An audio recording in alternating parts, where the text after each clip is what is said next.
All right, guys.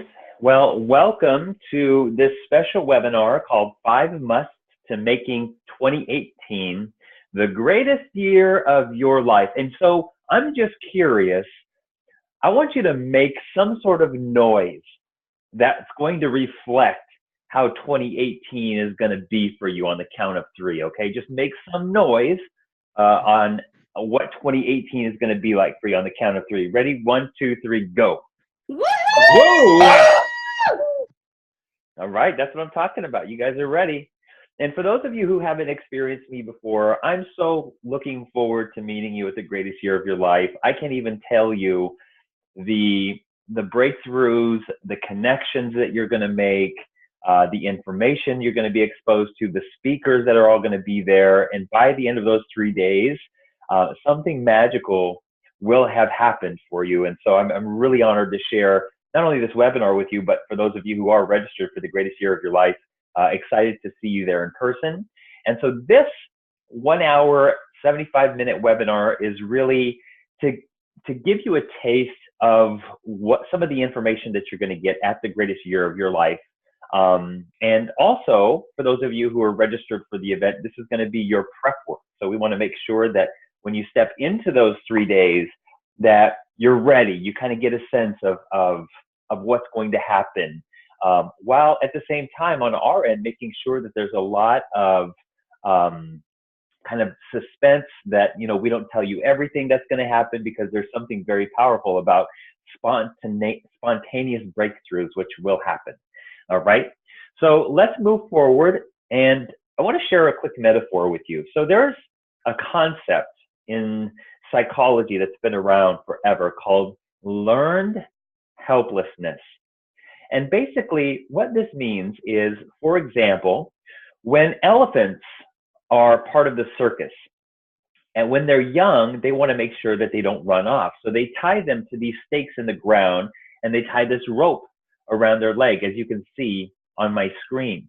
Now, when the elephant is really young, it doesn't have the strength yet to break free from that rope. It doesn't have the strength yet to break free from that stake in the ground, but it tries over and over and over and over again until over the course of time, what happens through that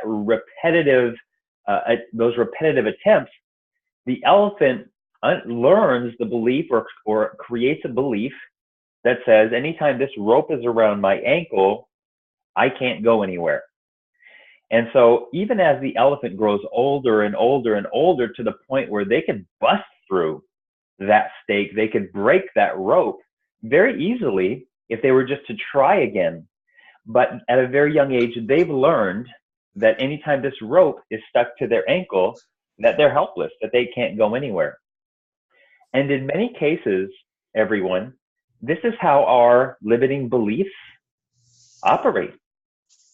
From a young age, we learn something about ourselves, or we learn something through a negative experience or a traumatic experience, and we lock in this deep unconscious belief, and we create our own learned helplessness as it relates to achieving our dreams and goals. So my question to you right now in this moment, as we begin to open up, is what metaphorical ropes do you have tied to your ankle that are stopping you from powerfully moving towards your dreams and your goals? So as you consider that question, here's how to get the most out of our time together today. Number one, don't be a know-it-all. We all know those people. Their sole purpose on planet Earth is to be right, and they're never wrong. Does anybody know anybody like that? Yeah. And how much fun is it to be around those people? It's not fun. You kind of want to run the opposite direction, don't you? So, and as you all know, if you have all the right answers and if you know everything, can any new information get in? It can't. And so we want to make sure, and guys, again, please mute yourself if you have any noise going on in your background. Please mute yourself if you have any noise going on in your background. And the second thing is, guys, to get the most out of today is, I'm going to say some things that maybe you've heard before. I'm going to say some things that maybe you've read before. And my challenge is going to be to you is to apply the knowledge, to apply the information. Because if you don't know it, if you're not applying it, do you really know it? All right, hang on, guys. I'm going to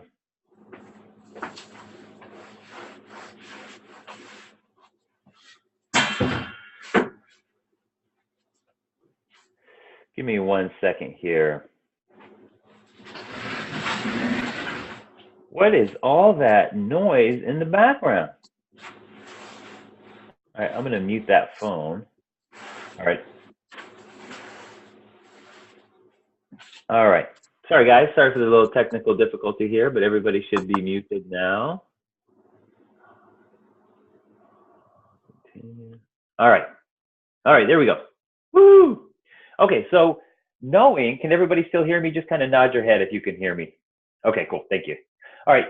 So not only do we not want to be a know-it-all, but we also want to make sure that if we do know something, if we have heard something, we want to challenge ourselves and say, am I applying this to my life? Because you can know something intellectually, but if you're not applying it into your life, you really don't know it. You just have an intellectual understanding of it, okay? So as we begin to open up to the content here, I just want to share a little bit about my background with you so you get a sense of who I am for those of you who haven't experienced me before. And so growing up, my dream was to play professional football. And I'm going to tell the fast forward version of my story because you'll be able to hear the entire thing at the event. And, you know, I worked my butt off through Little League football, through middle school, through high school. And by the time I got into high school, I was all Colorado. I was the cream of the crop in Colorado as a wide receiver. And that got me a full ride scholarship to the University of Northern Colorado, where I started for 3 out of 4 years. And in those 3 years, I was all conference. And in my mind, I'm inching my way closer to achieving my childhood dreams of playing professional football. And so I was being interviewed by radio, by television. I was looking to maybe even get drafted into the NFL. I was really looking to achieve my childhood dream. And on this play that you see on the screen here, this play, my job is to block number 18. And as you can see, number 18 there. I'm number 21. My job is to block number 18 to make sure that number 18 doesn't tackle number 8 on our team, who's getting tackled from behind, as you can see. So as I plant my right leg to give one last thrust into the defender, all that force, all that weight comes crashing down on my leg and my ankle. And it also shatters my dream of playing pro football. I remember trying to get up from that.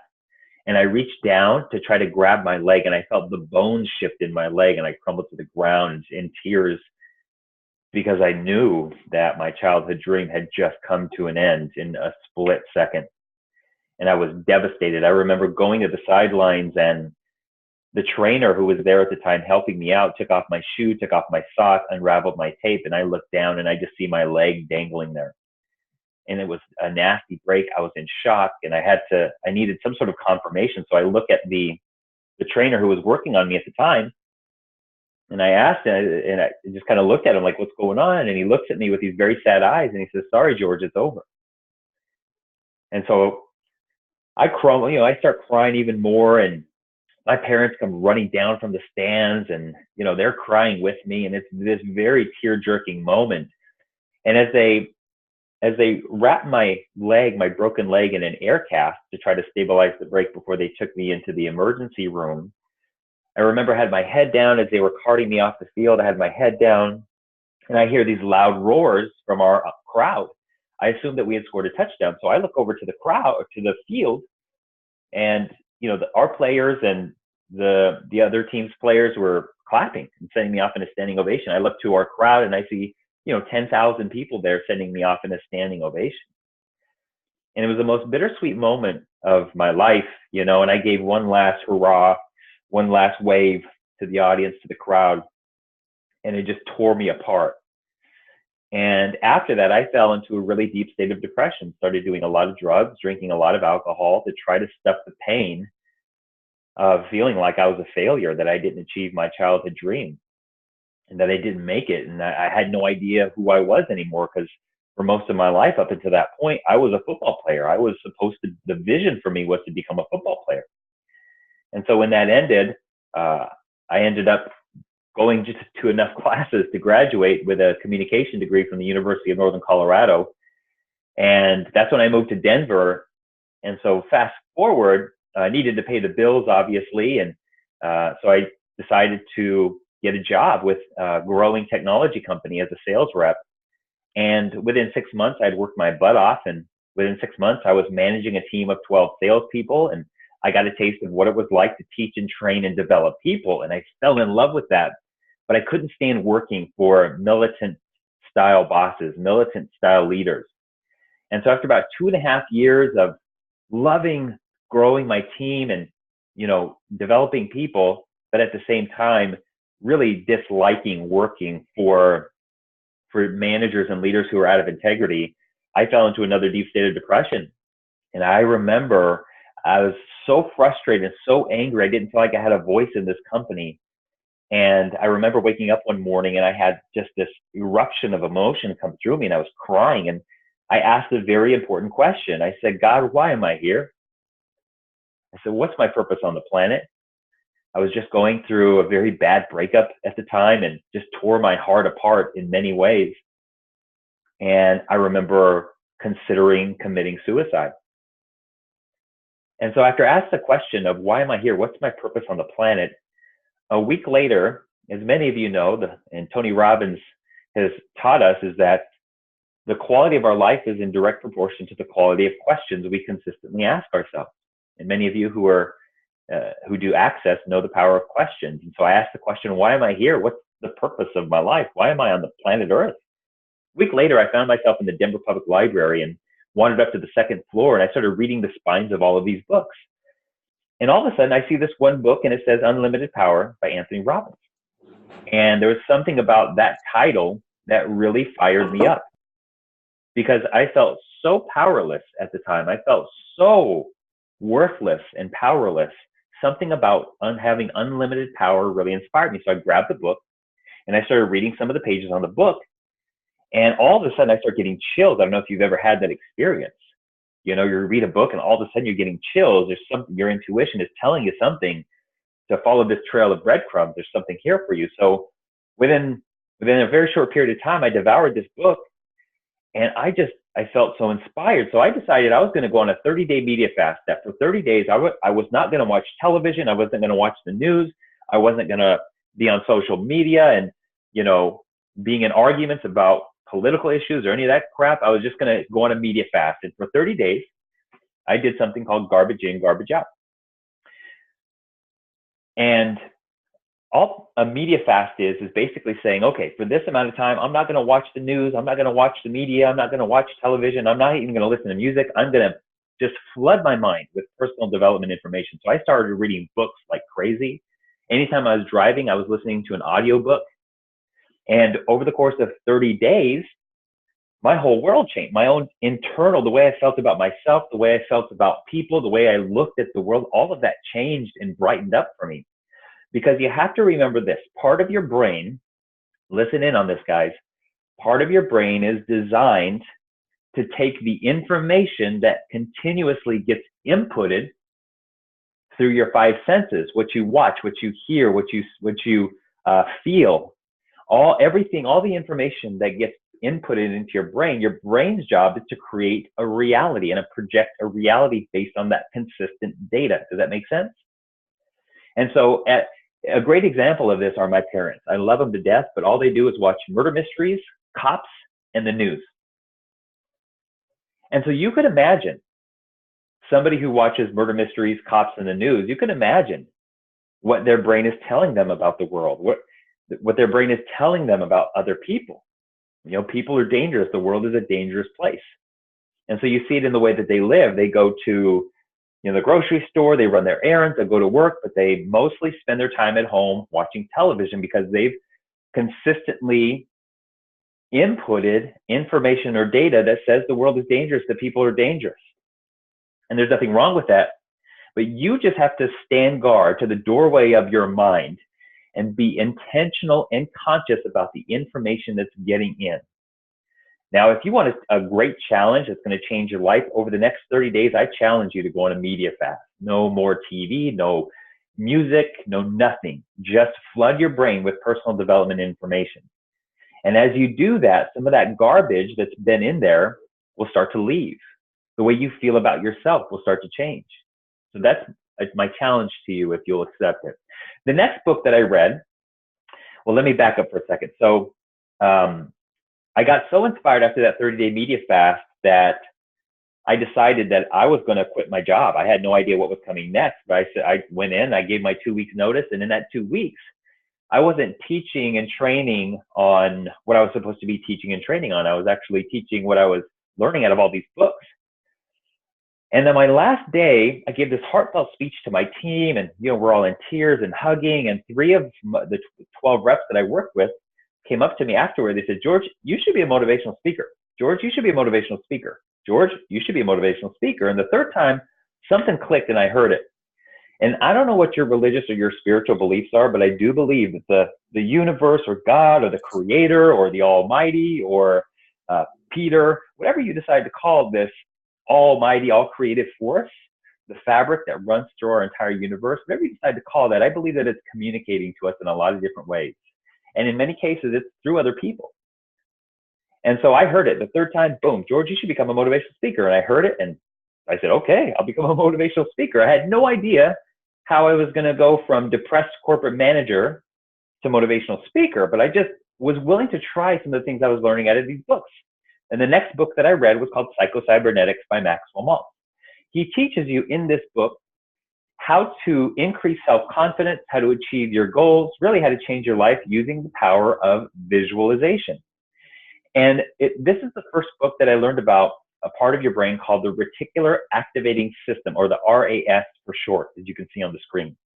Now, this part of your brain, its job is to make sure that you find more of what you consistently focus on. Because wherever you consistently focus is the direction you move into. And so here's a great example of this. I want you guys just to kind of think of the answer here. When you get a new car, what do you tend to see more of in your environment? What do you tend to see more of in your environment? I'm curious. I'd love to get some. The same cars. The same car, right? And most of you can recognize that. You get a new car and all of a sudden you see the same car everywhere you go. So here's what happens. You get a new car and all of a sudden you start seeing your car everywhere you go, but your attention shifted long before that. Your attention began to shift the minute you started thinking about getting a new car. You started to do research. You see them out there as you're out in the world. You go online, you do some research on it, and then you go to the dealership, you take it for a test drive, you take it for a test drive, you feel like, "Oh man, this is my new car, I'm gonna get it." You go back to the dealership, you sign the papers, and off you go in your new car. You call your friend up, "Hey friend, I'm coming over, I got a new car, we're gonna go for a joyride." The weekend comes, you go for a long road trip, right? You have all your attention on this new car. You're taking selfies of yourself, you put it on Facebook, so everybody can see your new car. You drive up to your driveway, you go into your house, 5 minutes later, you look out your window, say, "Oh yeah, there it is. There's my new car right there." And then all of a sudden, pop, pop, pop, pop, pop, you start seeing your car everywhere you go. And it's the only reason why is because you placed so much focus and attention on that new car that you told your brain, the reticular activating system, you said, "Hey, this is important, find more of it." And your brain said, "Okay, will do." And so all of a sudden, your brain focuses and shifts your attention so that now you begin to see more of what you have been focusing on. And this is an interesting thing as it relates to achieving goals, isn't it? Because the majority of people out there are focused on what they don't want to happen. And as a result of focusing on what you don't want to happen, you'll create some sort of experience that reflects that internal focus. And that's the name of this game of life is, if you want to move in a certain direction, you got to focus and give your attention and your energy to that direction. And it's kind of like this old story some of you have heard about the Native American chief who's telling stories to the children of the tribe. And as he's telling this story, this specific story, he says, inside of every human being, there's a battle between 2 wolves. One wolf of hatred and fury and anger and rage, and another wolf of happiness and joy and peace and love. And one little kid is sitting there and he's listening to the story. He says, "Well, which one wins?" And the Native American chief leans in and he says, whichever one you feed. And so inside of every one of us, guys, is a battle happening between two wolves. And the question is, are you going to focus on what's great in your life? Are you going to focus on what you're grateful for? Are you going to focus on what makes you happy? Are you going to focus on what activates your internal value system? Are you going to focus on what brings you joy? What helps you feel a sense of freedom? Or are you going to focus on what's going wrong? There's plenty of that to focus on too. And it's all up to you. You could focus on what you don't have. You could focus on how you failed at achieving your goals. You could focus on what somebody said to you. You could focus that made you feel bad. You could focus on a myriad of things. The question is, what are you going to choose to focus on in each minute? And I believe that is the greatest gift that our Creator has given us, the ability to choose what we want to focus our attention on. And then as a result of that, a reality being created by that consistent focus. So I decided I was going to start visualizing myself as a motivational speaker. I was just going to say, okay, I'll try out, some of these tools from this book. So I started visualizing myself and closing my eyes for 5-10 minutes a day. And I started to see myself in front of these huge audiences and some small audiences. And I had no idea how it was going to happen. I just knew it felt so good to go into that internal vision. I got it so clear. I felt it in my bones. I felt it in the cells of my body. I closed my eyes and I could see the faces of the people. I could feel the temperature. I could feel what I was wearing. I felt the stage underneath me. I could see the lights. I could still see it because visualization is something that I use daily because it's been one of the most powerful tools for me that has helped me to continue achieving all of my goals. And more importantly, creating progress and a sense of growth and expansion.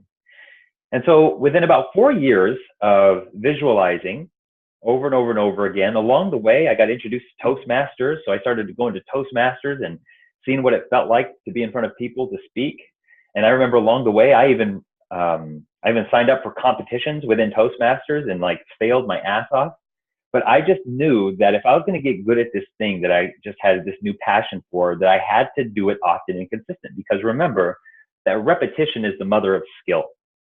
That the more you do anything, the more you're going to master it. So I just continued to get in front of as many audiences as I could. And in May of 2009 was when I started my speaking, training, and coaching business. And over the last 8.5 years, I've just been growing it and developing it. And I wish I could tell you that along the way, that as soon as I started my business, that I just rode off into the sunset and everything just magically happened. But that was just the beginning. And I'll share more about my story at the event. But along the way, I went bankrupt within a year of starting my business. I went homeless along the way. And I wish that, if I would have known what I was going to go through before I started, I don't know if I would have started.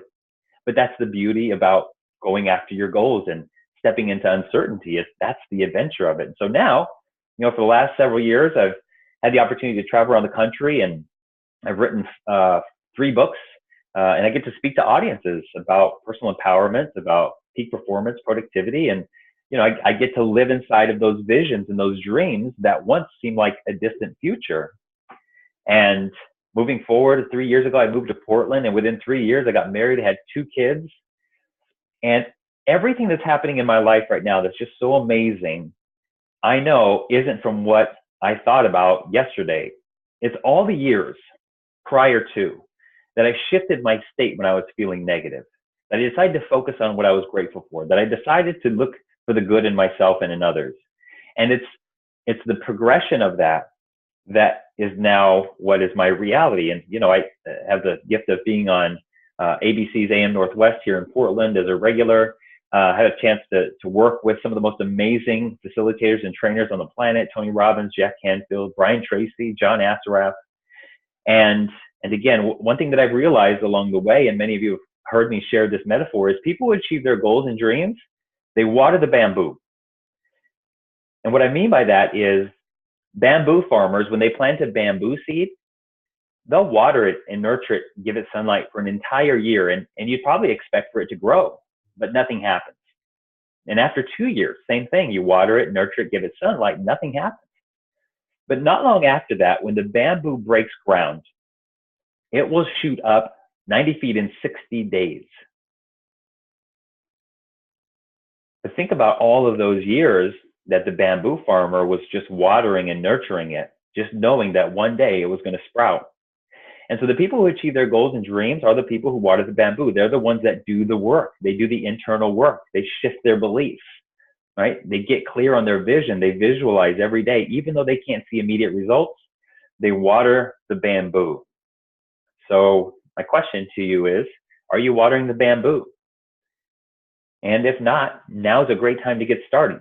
So let's jump into these 5 musts to making 2018 the greatest year of your life. And before we jump in, here's the first bit of prep work for those of you who are attending the greatest year of your life 2018. Make your top 25 list of accomplishments and things that you're grateful for from 2017. Because you can leap into 2018, or you can feel like you're running in mud as you step into 2018. And by listing out all the things you're grateful for, all of your wins, all of your successes, all your accomplishments, what you do is you tell your brain, hey, look at all that I achieved in 2018. And then you tell your brain, find more of this. So make a list of your top 25 wins, successes, accomplishments, things you're grateful for. And they don't have to be huge either. They can be small wins. The key is to stack them so you get your brain focused on what's going well in your world, on what went well in this past year, so that when you begin to look at 2018 from that frame of mind, you see it from a completely different filter. So top 25 things, wins, accomplishments, gratitudes from 2017, right? That's the first bit of prep work for those of you who are attending the event. So must number 1 out of 5 is, as I shared in my story, you got to create an unstoppable vision for 2018. You got to create an unstoppable vision for 2018. Now, what does that mean? Well, as we've talked about, the mind doesn't know the difference between something that you vividly imagine internally and what you're actually experiencing. The mind doesn't know the difference between real and imagined. And that's a very powerful thing to understand, because basically it says, okay, I can either focus on externally what I desire to have and to create, or I could close my eyes and focus on and create an internal vision of what I want a point in my future to look like. And that's one of the biggest keys you want to take away when creating an unstoppable vision is, what's that target point that you eventually want your life to look like? Give your brain the information it needs to direct you to move in that direction. Because as you focus, your brain, as it fires off those neural pathways, it also releases biochemicals called neuropeptides into your body that fuse with the cells of your body that you feel in the form of emotion. So every thought you think, literally, and this is neuroscience, I'm not just making shit up here. Like every thought you think, every image you focus on, every internal thought that goes through, there's a part of your brain called the hypothalamus, and its job is to convert the electrical signal of your brain into the biochemical equivalent called a neuropeptide. Those neuropeptides flood through your body, your bloodstream, and then they fuse with the cells of your body. And then boom, as a sort of a response, you feel that in the form of emotion, of feeling. And then that feeling turns into behavior and action. And then that action turns into your habits and your results. So that's why it's so important to peel the onion back and get clear on what you want. Jim Rohn said that most people don't get what they want because they don't know what they want. And so you gotta be willing to search for at least some point along the way, an end point, or when you get there, it will be a beginning point. Because now that I'm speaking all over the country and doing it with large audiences and small audiences, new visions are catapulted from there. But you have to create some end point. What's the movie? And we're going to get really clear on this at the greatest year of your life. But what's the movie that you want to replay over and over and over again to give your brain the imagery, the visualization that says that thing is real? Because when you envision something over and over and over again, your brain starts to think that it's real. And then it starts to keep an eye out for the people, the circumstances, the events, the books, the seminars, whatever you need in order to continue moving toward that vision. And that's where taking action is really important. If you're avoiding taking action, you're not going to achieve your goals. Like, you'll have certain things show up, certain synchronicities, but you got to play your part. You got to do your part. And you got to be willing to take action, even though it's so uncomfortable. And at the event, you're going to learn how the brain works at a very deep level, so you can relate it to going after your goals. And I'm going to share some of that even in our webinar today. So must number one, you got to create an unstoppable vision. On day one at the event, you're going to create your vision board for the year. We're going to spend 3 hours. Think about that. If you focus your time and energy for 3 hours on what you wanted to create for your life, automatically you create a momentum, because attention spans are broken on average every 6 seconds. Attention spans on average are broken every 6 seconds. Now, the detriment to that is that our ability and our power to create lives in our ability to focus our attention consistently in a specific direction, or to embody a certain state of being that we want to feel when we get there. And so 3 hours focusing on what you want in a room full of 150 other people who are focused on what they want, the energy that gets created just from this session alone is very powerful. And so we've seen miracles take place very quickly after people create their vision boards because of the attention and focus that they give in those 3 hours. So we're going to bring the boards, we're going to bring the scissors, we're going to bring the glue. You just bring the images that you want to paste onto your board. There'll be a bunch of magazines there. So that's what you want to do. So you want to make sure, if you're coming to the event, to start clipping out images now from magazines and from the internet. So when you come, you can just start piecing it together.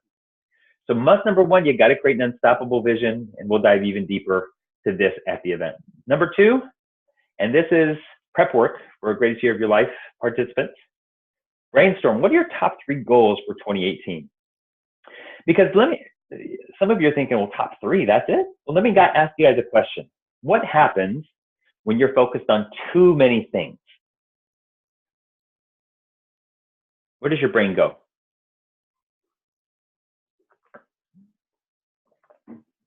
Starts with an O and ends with overwhelm. Overwhelmed. Nailed it, Ron. Nailed it, my man. So if you're trying to focus on way too many goals at once, your brain's like, oh, and it goes into overwhelm. And then when you go into overwhelm, you retract back and you go back to doing what you were doing before, because it's comfortable, it's familiar, and you can do it unconsciously. It's comfortable and it's familiar, and you can do it unconsciously. So at the event, and for those of you who are coming, I just say brainstorm your top 3 goals. What are the top 3 most important things that you want to move after in 2018? What are the top 3 things? And instead of overwhelming yourself with, oh, here's my 10 goals for the year, like, set yourself up to win. Most people, 92% of people who set goals for the new year do not achieve them. It's less than 8% of people who set goals for the year achieve them. And I'll share why that is here in a moment. One of the reasons why is because if people have too many goals, there's too many things to focus on. And as a result, they go into overwhelm. When they go into overwhelm, they go back to doing what they were doing before, because it's comfortable and familiar, and they can do it unconsciously. So prep work is, even if you're not coming to the event, what are your top 3 goals for 2018? Just begin to think about that. And guys, the reason why, you might be thinking, well, there's still 2 months left in 2017. The work that you do now, starting right now to the end of the year, will have some momentum. Now, the direction of your momentum is going to be dependent upon the work you do in these next 2 months. If you wait until January 1st to say, okay, let's start envisioning my goals, let's start writing down my goals. If you wait until then, what will happen is the momentum from the previous 3, 4, 5, 6 months of what you've been focusing on and what you've been deliberately moving toward or unconsciously moving toward, you're going to have to slow down that momentum and shift. It's almost like a big ship on the ocean, if you can imagine. Let's say it needs to make a 90-degree turn. You start turning the wheel, or however you turn a ship. You start turning the wheel, if you can imagine, and all of a sudden, it doesn't immediately go 90 degrees. It takes a while for that big ship to turn. So remember, big ships turn slowly. And when it comes to the beginning of the year, and if you start setting your goals then, you have to slow down the momentum from the previous few months to move it in the direction you want to go. So why not get clear now on what your top 3 goals are? So that's prep work for anybody who wants to have the greatest year of your life in 2018. So must number 2. This is probably the biggest one, because you've heard a lot of the people in personal development and spiritual development work that 80% of achieving your goals is mindset, it's psychology. And 20% is the mechanics or the strategy of it. And so must number 2, the reason why it's number 2, to learn to identify and, more importantly, change self-sabotaging beliefs and patterns. You have to learn to identify and change them. And just like our friend the elephant, that at a very young age learned that when they're tied to this post, to the stake in the ground, that they can't move, we have to identify, well, what limiting beliefs do I have right now that are going to keep me from my goal? One of the other reasons why 92% of people don't achieve their goals is because they'll set a goal, but they don't know how to go inside and shift the internal limiting patterns that are stopping them. They don't know how to work with the fear that's coming up for them. They're not internally aware of how to do that kind of work. And that's a big part of what the 3-day event is all about. So must number 2, you've got to learn to identify and change some self-sabotaging beliefs and patterns. So let's talk about some tools on how to do that. So this is how our beliefs influence our results. So would it be safe to say, and would you guys agree, that our lives, your life, my life individually, is filled with a combination of current results that we have in our life? You guys nod your head if you feel that's accurate. You have results going on in your career. You have results going on with your body and your health. You have results going on in your relationships. You have results going on in your love life. You have results going on everywhere. So our lives really are filled with just combinations of results. And what would you say creates our consistent results? So just think about what that might be. What creates our consistent results? Well, you probably said it in your mind. It's our consistent actions. Whatever we do consistently, the actions that we take consistently produces the results that we have in our lives. But what is it that shapes our actions and influences our actions? Well, we said it earlier, your emotions or your feelings. And I highlight this one because write this one down. Your feelings or your emotions are your point of action and your point of attraction.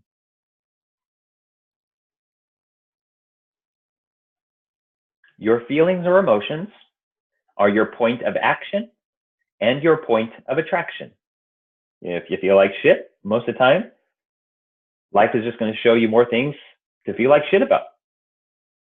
But if you feel joyful most of the time, life, in its unbiased nature, will help you search for and find things for you to feel joyful about.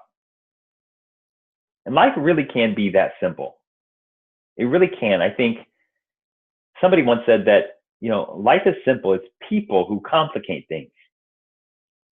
And so just remember, being aware of, and I learned this along the way from Abraham Hicks, learning to be aware of my emotions and my feelings and learning how to shift my state of being. Also learned a lot from Tony Robbins as it relates to state. But what is it that creates our feelings? Well, we talked about it earlier. Your consistent thoughts create your consistent feelings, which produce your consistent actions, which create your consistent results. But underneath all of that, guys, and this is where it relates to learning how to identify and change self-sabotaging beliefs and patterns. This is one phenomenal tool, very easy to use tool, is understand that it's your beliefs and values that produce your consistent thoughts, that produce your consistent feelings, that produce your consistent actions, that produce your consistent results. So when you think about that, And one thing that we're going to work on at the event is getting your beliefs and your values aligned with your vision and your mission and your purpose and your top 3 targets, so that you become totally aligned with what you desire. So the magical question that you want to write down, anytime you feel a negative feeling or emotion set into your body, anytime that you get triggered into fear, or anytime you think about achieving your goals and you go into overwhelm, this is the magical question that you're going to want to ask yourself. What would I have to believe in order to feel this way right now? So for example, let's say, you got a big vision to grow your business to 6 figures and beyond. And then you think about the things that you have to do, and all of a sudden you get this sprinkle of fear going on in your belly. You're like, oh shit, what is that? Ask the question, what would I have to believe in order to feel this way right now? Oh, I'd have to believe that it wasn't possible for me. I'd have to believe that I could fail along the way. And as soon as you become aware of the belief, that's the first step in changing anything, is to become aware of what the pattern is. So what would I have to believe in order to feel this way right now? Is this valuable, guys? Is this useful? Give me kind of a head nod if you think it is. Awesome. Okay, what would I have to believe in order to feel this way right now? So pay attention to how you feel in every moment. If you're feeling negative, if you're feeling triggered, if you're feeling fear, what's the belief that's generating that feeling? Now, if you're feeling joyful, if you're feeling happy, that's our natural state. No need to question it. Like that's the name of the game, is joy. Be happy. So prep work for you guys attending the event. What are your top 2 biggest self-sabotaging belief patterns that might stop you or will stop you in 2018? So you want to write this down. What are your top 2 biggest self-sabotaging belief patterns that will stop you in 2018 if you don't go in and shift them?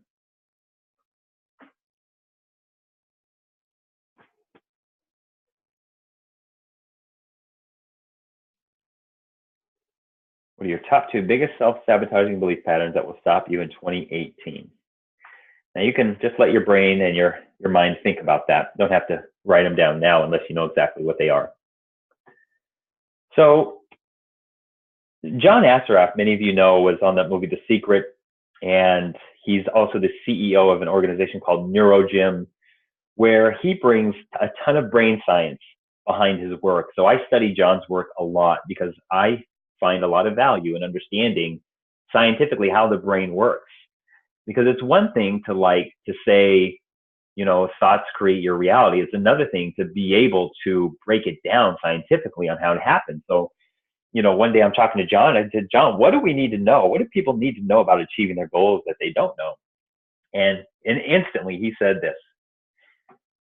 He said, you have to learn to activate the motivational centers of your brain often. And then you also must learn to master the fear centers of your brain.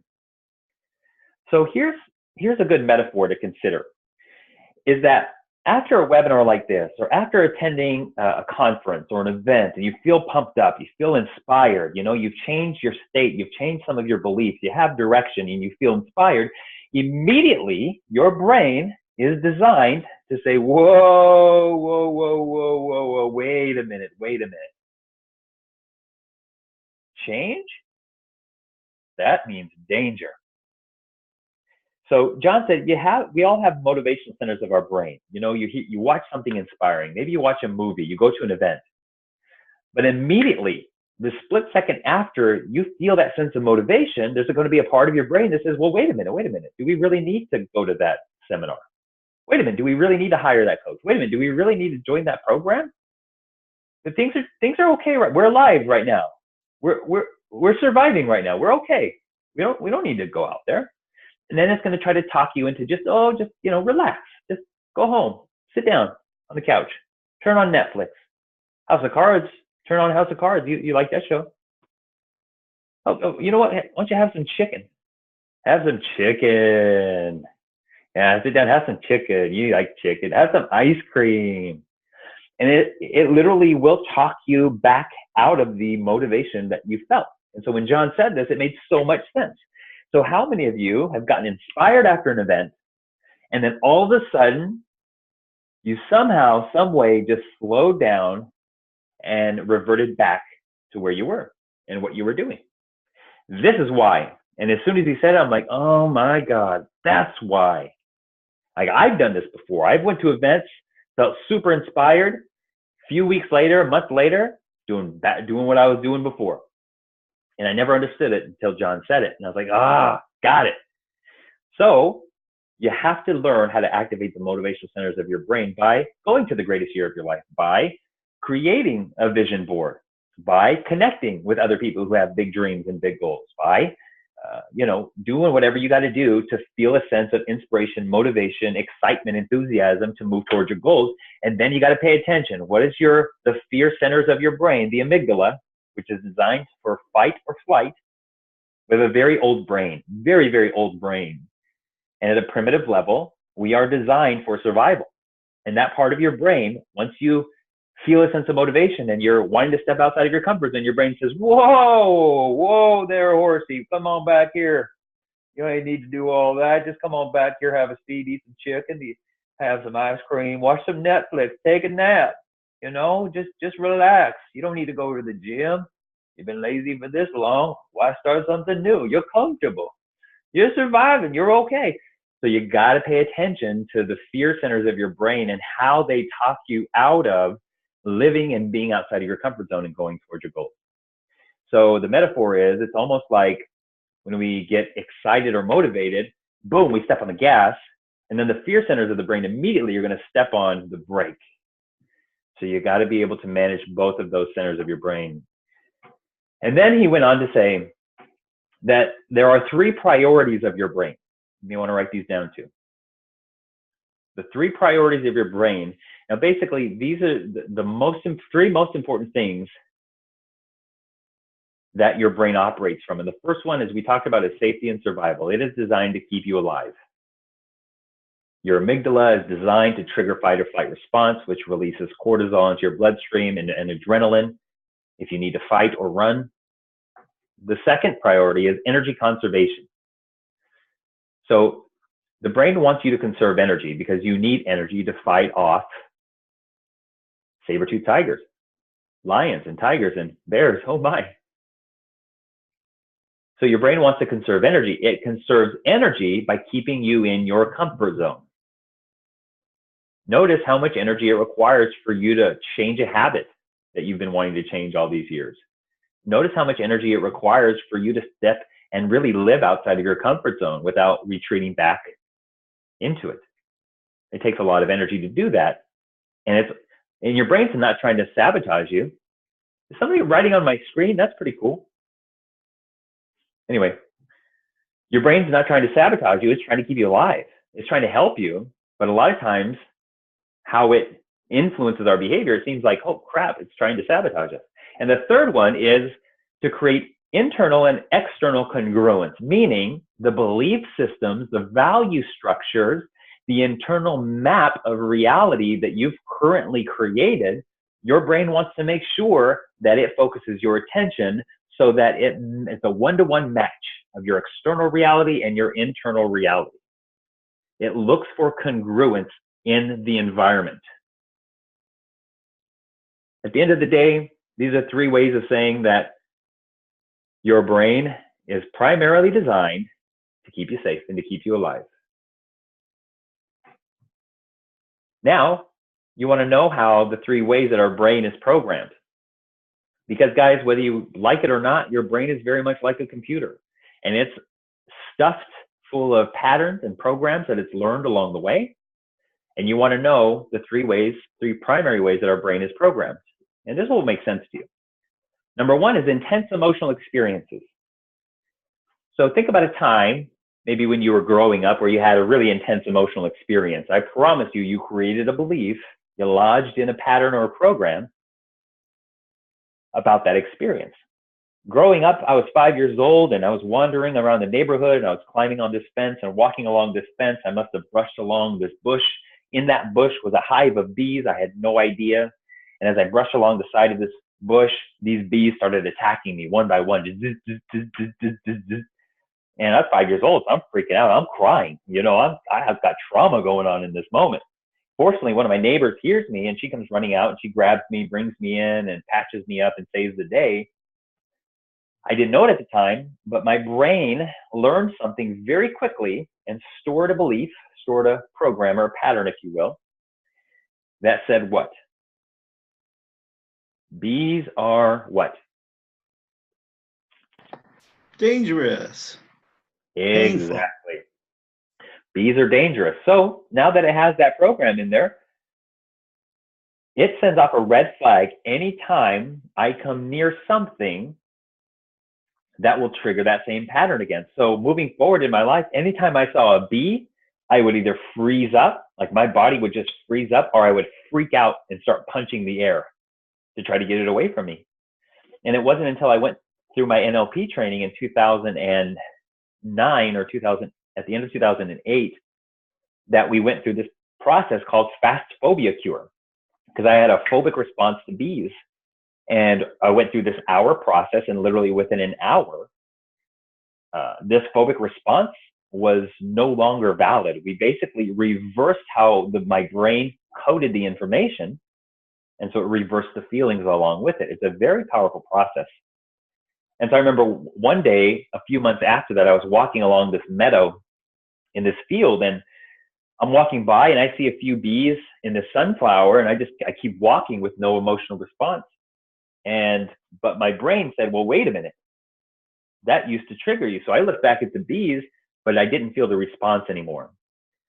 So you don't have to live with the beliefs that have been placed inside of you from those intense emotional experiences. You can change those. But you have to know that one of the ways that your brain is programmed is through having an intense emotional experience. The second way is repetition. Think about something that maybe your parents or your teacher said over and over and over again. Think about something, and I promise you, if it gets said over and over and over again, it becomes a belief. A great example of this is many parents will teach their kids that money is the root of all, and your brain probably just fills in the blank. Or that rich people are greedy or assholes or whatever it is. Or maybe you were taught that rich people are kind, and that's a hell of a lot more resourceful than saying rich people are greedy, because if you have a negative association to wealthy people or rich people, you unconsciously will sabotage yourself because you don't want to let yourself become a greedy person. You don't want to let yourself become an asshole.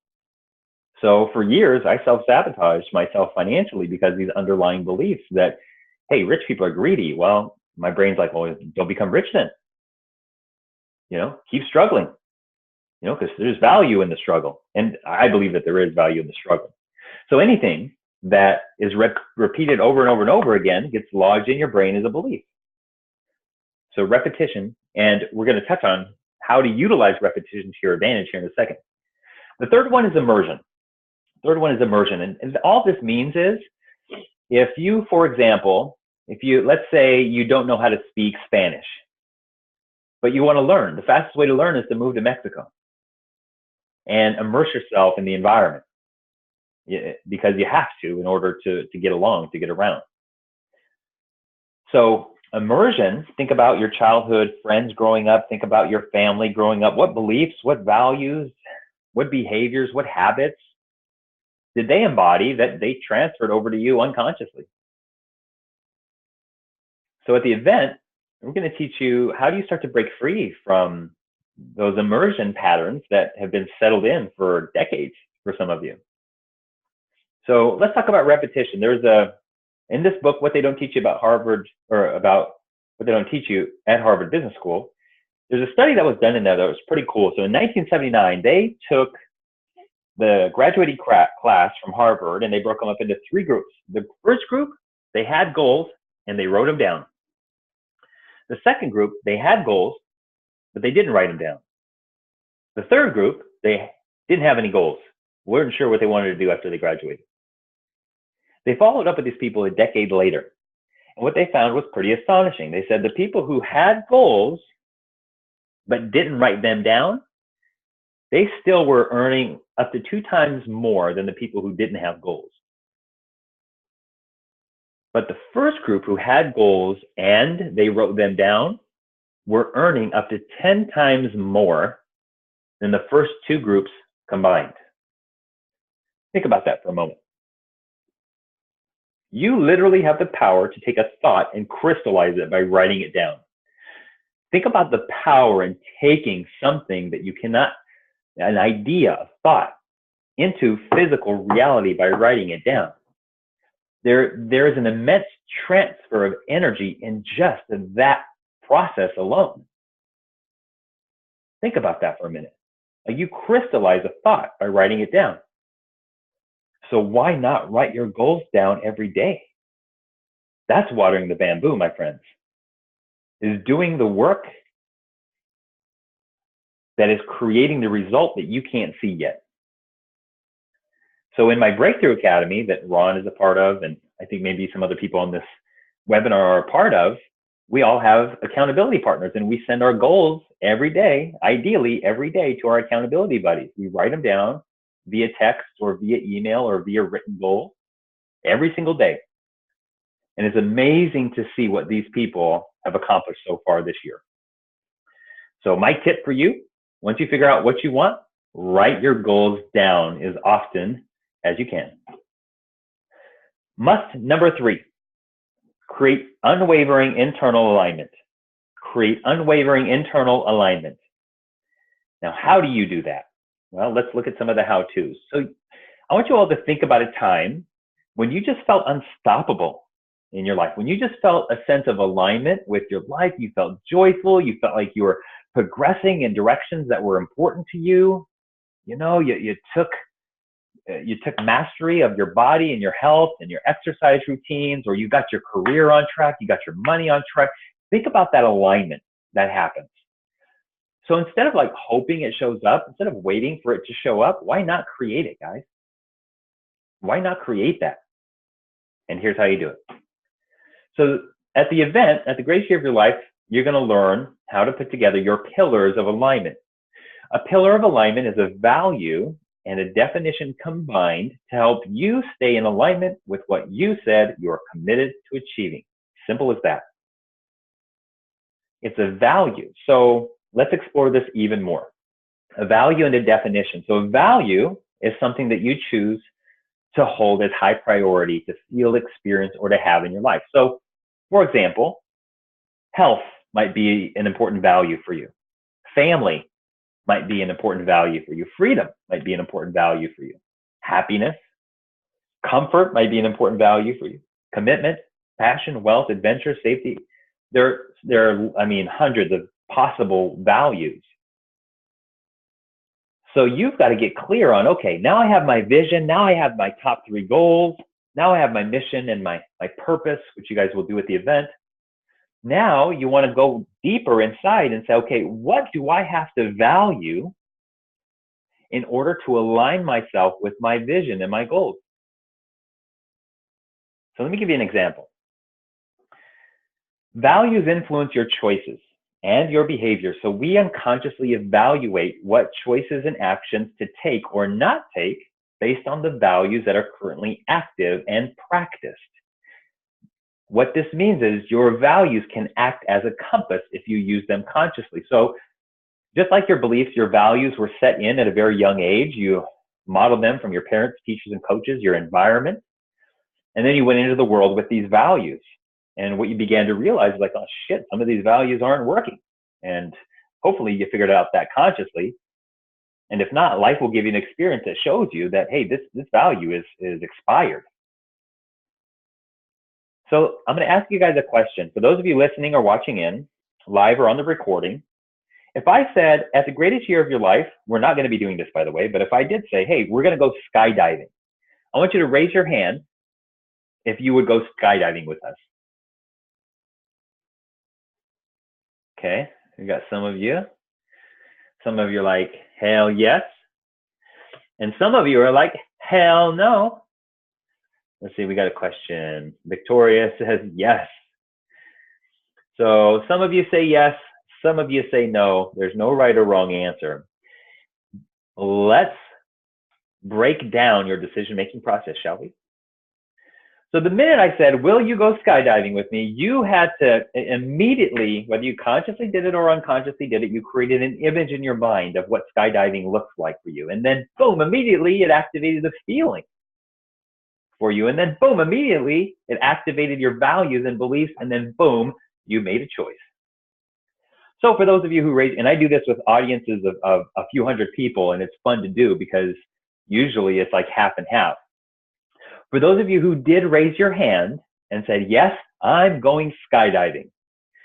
When you look at what your values and beliefs about skydiving are, they're aligned with having the experience. So for example, you probably value a sense of adventure or a sense of excitement. Am I right? You probably value that feeling of exhilaration.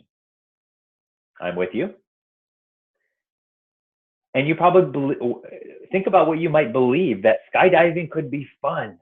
Skydiving could be adventure. Skydiving could be excitement. So you have these beliefs and values that are aligned with having the experience. Now, conversely, for those of you who said, oh, hell no, I'm not going skydiving, you probably value something more like familiarity or comfort or security. And there's nothing wrong with it. I just wanted to share an example of how your values and beliefs influence your choices. And the thing that you're going to learn at the greatest year of your life is you're going to learn how to consciously choose your values, aka your pillars of alignment, so that you have unwavering alignment toward your vision, goals, mission, and purpose. But here's the thing. If you don't go inside and if you don't identify the values that are contradictory to your goals, you're going to self-sabotage. And we'll talk about that here in a brief moment. So how can your values guide you to achieve your goals? So this is Ingrid Elver. Ingrid Elver was my first business coach. And when I first met Ingrid, I had just gone bankrupt and I had just got to the point where I was gaining a little bit of momentum with my business, and I knew that I had to hire a coach. I knew I had to hire somebody who had something and was experiencing something that I wanted to experience, so I could model it so that I could shorten the learning curve, because I obviously wasn't figuring it out myself. And so I went to this networking event, and Ingrid was the guest speaker, and she was there talking about the power of social media and all of that. So I assumed she was a social media coach. So after she spoke, she was networking with everybody. I ran into her, and I said, hey, I really appreciated your presentation. And then my friend comes up from the side to introduce himself. I said, oh, hey, Greg, this is Ingrid. She's a social media coach. And she put her hand on her hip and kind of, looked at me with this dirty look. And I said, what? And she said, well, I'm not a social media coach. I said, oh, sorry about that. Well, what do you do? She said, I help people become celebrities in their industry. I was like, oh, let's talk. So we set up a conversation, just an introductory conversation to see if we were the right fit for each other. After a half hour, I remember feeling like it really inspired. My gut was telling me that she's the person I needed to work with. And she asked, do you have any questions? I said, no, I'm good. Other than what's it going to cost me? And she said, are you sitting down? I said, yes. And she said, it's $10,000. And in that moment, my balls shriveled. My balls just like sunk into my, they just shriveled, you can imagine. Or if you're a guy, you know the feeling. And that was fear, that was contraction happening in my body. And from that fear contraction, I said, Ingrid, I can't afford $10,000. And she stopped me. She said, George, that's your block. She said, you're used to making decisions based on what's in your bank account. Instead of making a bigger decision and knowing that you're powerful enough to create the results you need and that the universe has your back. You just have to trust and have faith. And the minute she said that, because in 2011, one of my pillars of alignment was having more trust and faith that I would be supported along the way. And the minute she said that, you just got to trust yourself. You just got to have faith. She pinned me up right against my new value for the year. And I couldn't go against it. It's something that I was committed to operating from, was more trust and faith. So I couldn't go against it. So I remember thinking, God damn, she's right. And I checked in with my gut, checked in with my heart. I said, fuck it. Let's do it, Ingrid. And within 3 months, my business had tripled. I went from averaging maybe $3,000 a month to having a $12,000 month and then $15,000 month, and ranging anywhere from $5,000 to $20,000 over the course of the next year. And my whole world changed because I had made such a shift in my psychology that I was finally willing to get support, not only to believe in myself, but to know that the universe supported me and had my back as long as I operated from having faith, as long as I operated from having trust. So I worked with her for a year, and my business has really never been the same since then. And recently I got to catch up with her at an event in LA, and she lives in Beverly Hills now, and she's just really an amazing soul, an amazing spirit. And if you ever get a chance to, maybe I'll bring her in as a guest speaker for one of my events. But if you ever get a chance to get to know her, she's really amazing. And there's a lot of beautiful souls like this, I think, in the world that are here to help uplift us and empower us. And maybe you're one of those people. You know, maybe you're your own version of Ingrid, here to bring people up, here to inspire people, to expand people.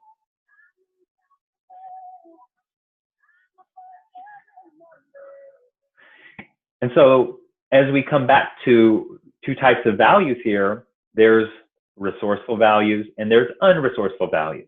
Resourceful values assist you in feeling, experiencing, and having what you desire. Unresourceful values hold you back from feeling, experiencing, and having what you desire. So this is where this word gets really important. This word gets really important because, hold on one second.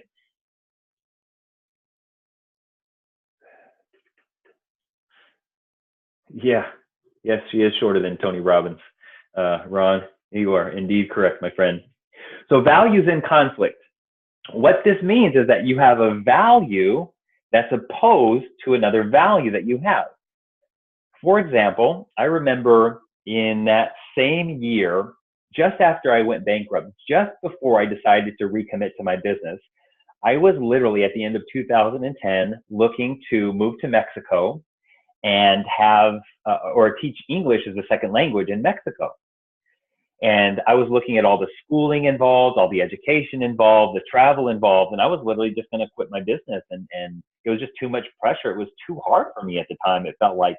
But along the way, something inside of me very clearly one day when I was working out said, keep going.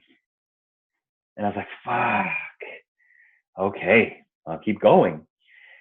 And the insight that came from that after that was I took a deep dive into myself and I realized that I had values in conflict. I had one value that said growth, expansion. Your business is, for those of you who have your own business, know that your business is going to force you to grow and expand. It needs to stay alive, very much like a baby. You got to nurture it so that it can grow and expand. But I also had this underlying value of comfort. Growing up, my parents, they loved their comfort zone, as I mentioned earlier. And so the change was very hard for them, and they tried to avoid it at all costs. And they tried to make sure that they could live as small as they possibly could so that they wouldn't have to change. And again, we model our beliefs and our values from our parents. So I took that belief of comfort into the world with me and never really had a huge issue with it until I started my own business when I was 29 years old. When I started my own business, I immediately stepped into this place. Okay, you got to embody growth more. You got to embody expansion more. But underlying unconsciously underneath the surface was this value of comfort pulling me back and saying, wait a minute, comfort is important. And then there's this other part of me is like, no, growth is important. I have to grow. I have to expand. I have to help more people. I have to get out there in a big way. No, comfort. Just be comfortable. Come back here. Go get a job somewhere, bro. Chill out with all that growth shit. Bro, just come back here. Sit on the couch. Watch some Netflix. Have some chicken. Be comfortable. No, wait, no, I have to grow. I have to expand. I have to get out there.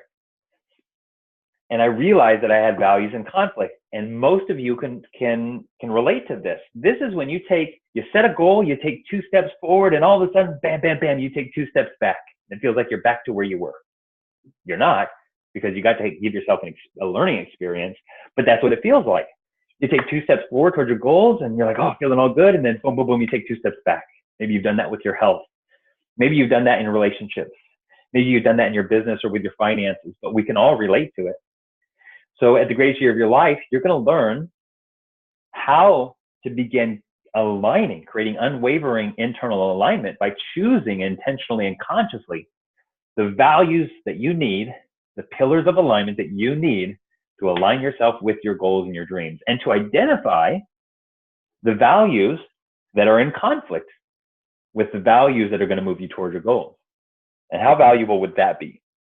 And I see people slingshot. The minute they become aware of a limiting value, the minute they become aware of an unresourceful value or a value in conflict, and they begin to rewire their brain with this process that you'll learn in creating unwavering internal alignment, and they embody it over the course of the year, I can't tell you, it's like people are launched forward from a slingshot because they no longer have this underlying, unconscious, unresourceful, old ass value stopping them. It's very powerful. So prep work, for those of you attending the event, is what values, conflicts do you have in place that may be self-sabotaging you? What values, conflict do you have in place that may be self-sabotaging you? So write that question down and allow yourself to journal on it. What values might you have learned at a young age that simply are no longer valid for who you've become?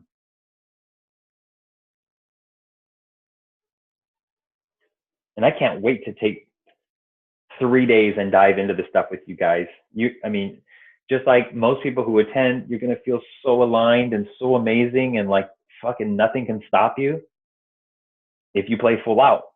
And this is one of the processes we're going to dive deep into on day 1. So what values conflict do you have in place that may be self-sabotaging you?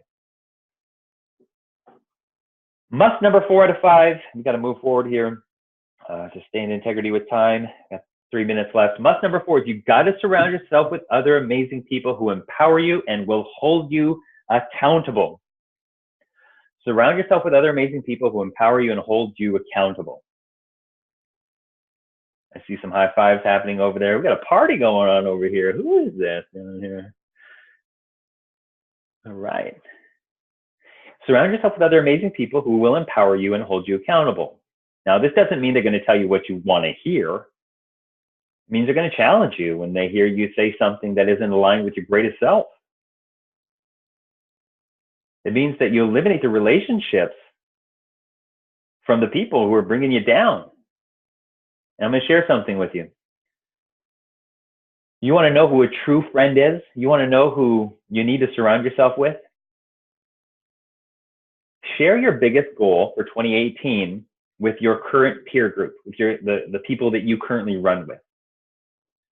And I want you to notice their response. If their response is one of laughter or teasing or judgment or pulling you down, begin to move away from those relationships. They will not serve you in becoming your greatest self.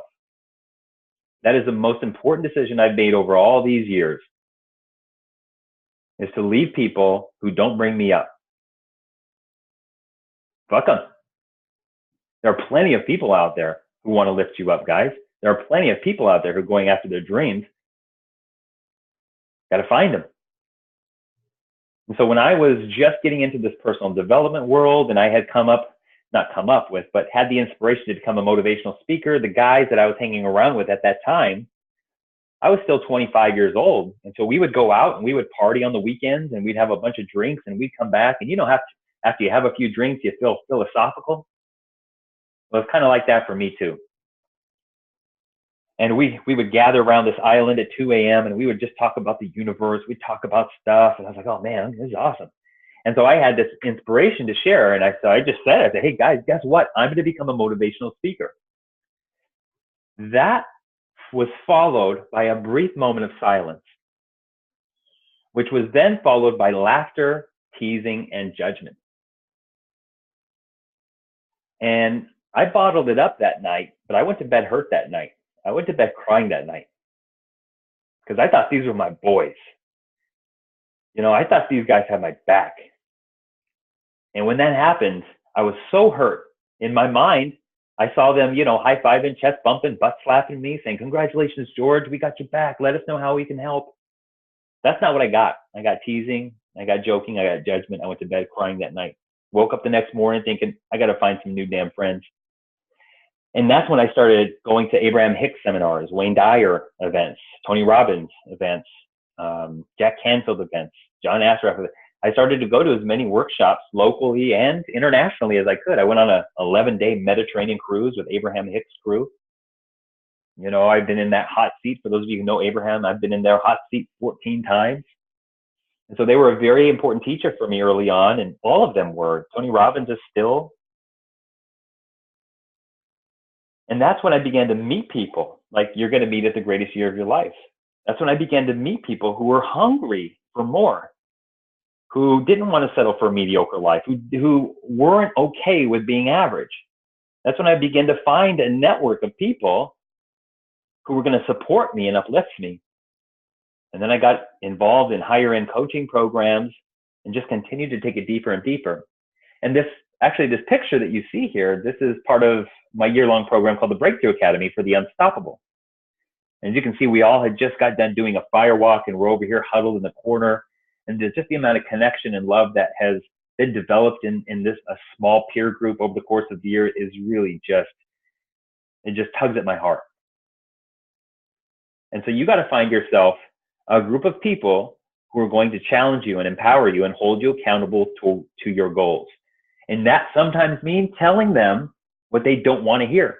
That sometimes means challenging them and say, "Hey, you're better than this. I'm not gonna settle for this. I really want to challenge you here." They'll thank you for it, because there are too many people out there who are going to tell us what we want to hear. I don't want to hear what I want to hear. I want to hear what I need to hear, even if it hurts initially. So that's must number 4. So here's a quick study. Goal achievement and accountability study. 267 people ages 23 to 72.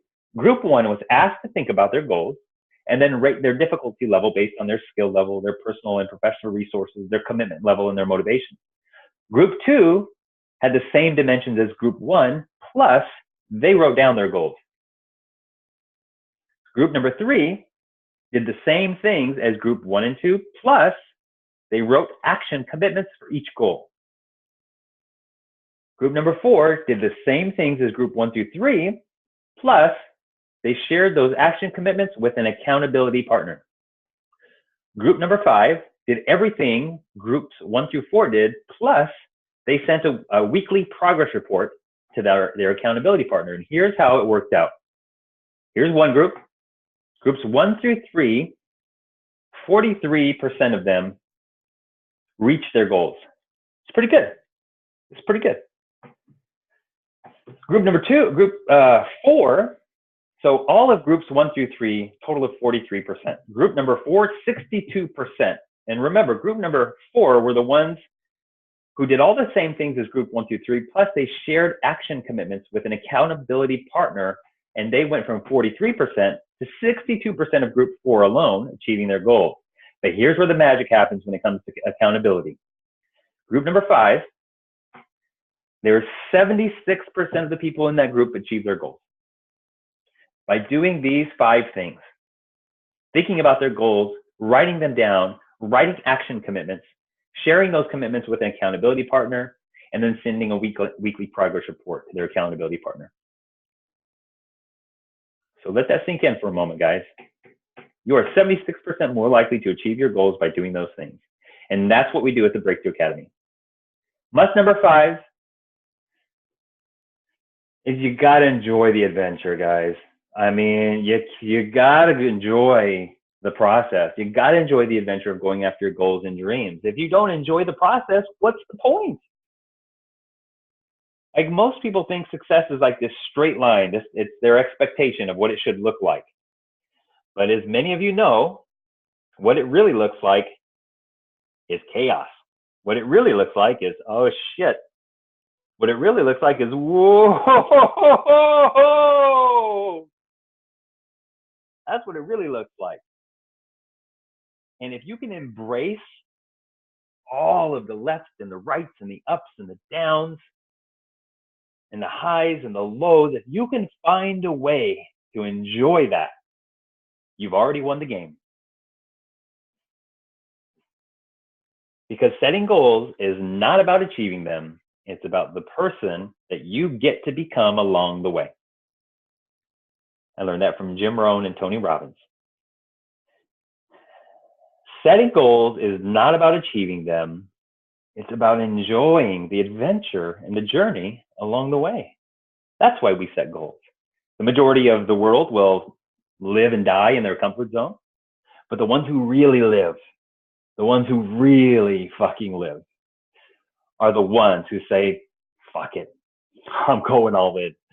I'm going after it. I don't care what happens. I can live through it.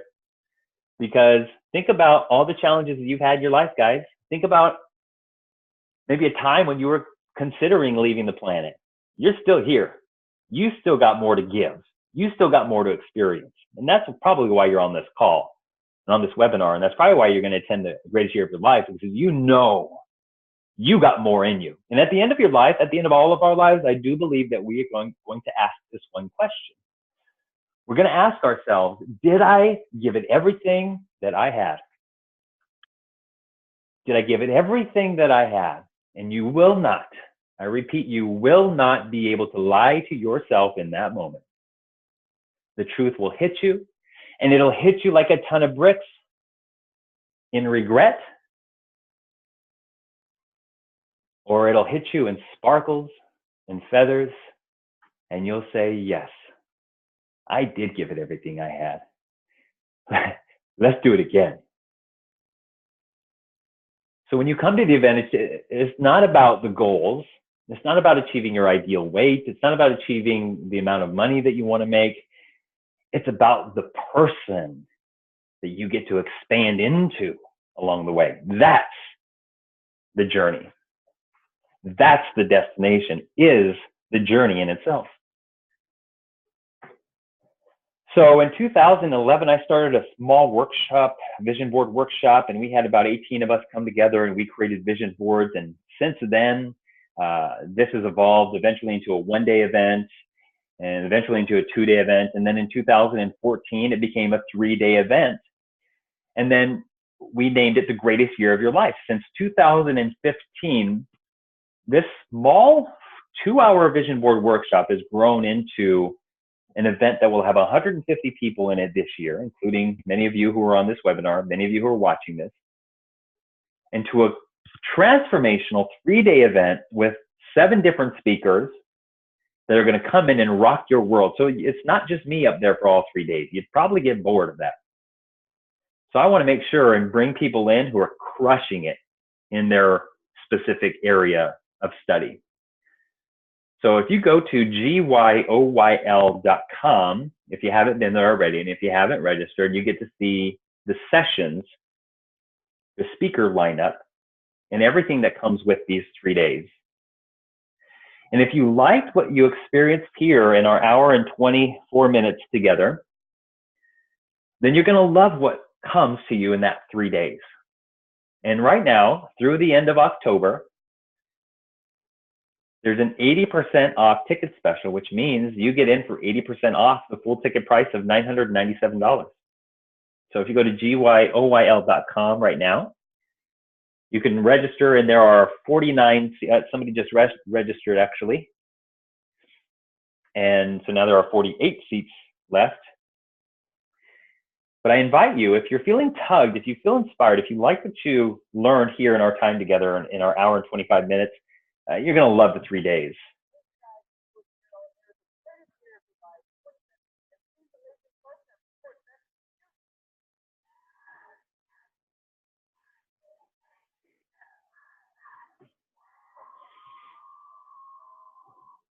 So it's an amazing experience, guys. I hope to see you there. And for those of you who are already registered, I can't wait to give you a big high five and a hug and go through these 3 days. And I can't wait to see how much bigger you are after these 3 days. I can't wait to see your face and your light and your spirit light up as a result of going through these 3 days, because it's what I love about these 3 days is that it's not about It's not about a logical linear process that gets created. It very much is a co-creative process. And whether you call it God or the universe or spirit or whatever, like I really allow my intuition to play a part in how the event unfolds. And a lot of times I can't see what's going to happen until the event is done.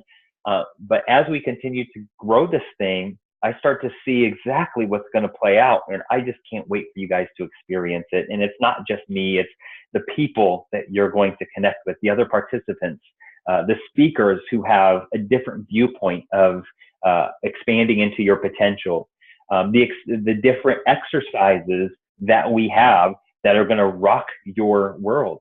So day one is called Envision, and that's where we really get clear on what you want. We get clear on your top 3 goals. We get clear on something called your comfort zone destroyer. We create that unwavering internal alignment that we just talked about today. And we do the internal work. And then we're going to end day one with a very powerful guest speaker. His name is Aaron Huey, called Being Done with the Past. And then that evening, we're going to have a networking sort of a party, if you will, from 8 to 10, where I've booked a musical artist. Her name is Beth Preston. She's going to play some really kick-ass music, inspirational music, while we all network and connect. There's going to be a cash bar there so you guys can get drinks if you want to get drinks and just really bond and connect. And that's day one. Day two is called Transform. And that's where we go through transformational processes. This year, what's unfolded is that it's a heavy focus on financial transformation. And you have to know that 3 of all the guest speakers that we have that we're bringing in are $1 million earners plus in their organizations or in their businesses. So imagine being able to learn from these multimillionaires. Think about what you could glean from them. So day 2 is all about transformation. We're going to transform the past using an NLP process called timeline transformation. You're going to have what I call a mystery transformational experience, where we're not going to tell you what it is, but it will rock your world. I promise you that. And so day 2 is all about shifting the internal blocks, shifting the internal fears, so that you're free to move forward towards your goals powerfully. And then day 3 is called Whatever the Fuck It Takes. And it's more the how-to. It's where we bring in different speakers and trainers, and we give you different strategies and models on how to make your dreams come true. Because, you know, the way that I think somebody should achieve their goals and dreams in their career is going to be different from somebody else. So I'm bringing in, I think, 4 different speakers on day 3 to make sure that you have what you need in place in order to leave that event and start creating magically and powerfully for yourself. So for those of you who are already going, I can't wait to see you. And for those of you who are considering it, just go to gyoyl.com, watch the video, read through the information, and then follow your gut, follow your instinct. You'll know if it's the right event for you or not. And I look forward to seeing you there. Does anybody have any questions before we wrap up? Any questions before we wrap up?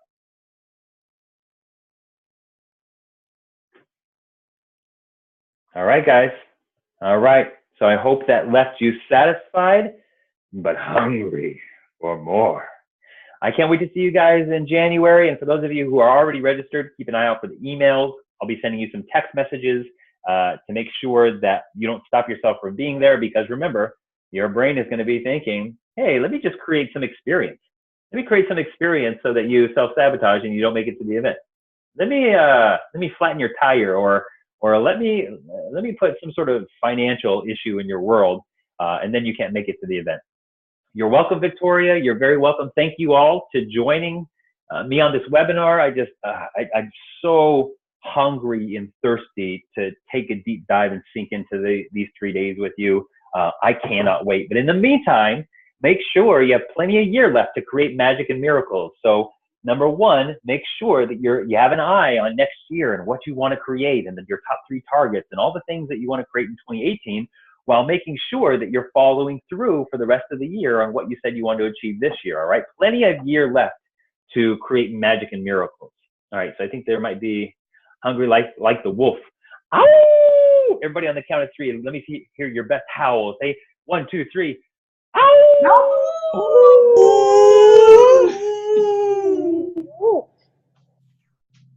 All right, guys. Well, that's a wrap. We will see you on January 12th in Denver, Colorado for the greatest year of your life, 2018.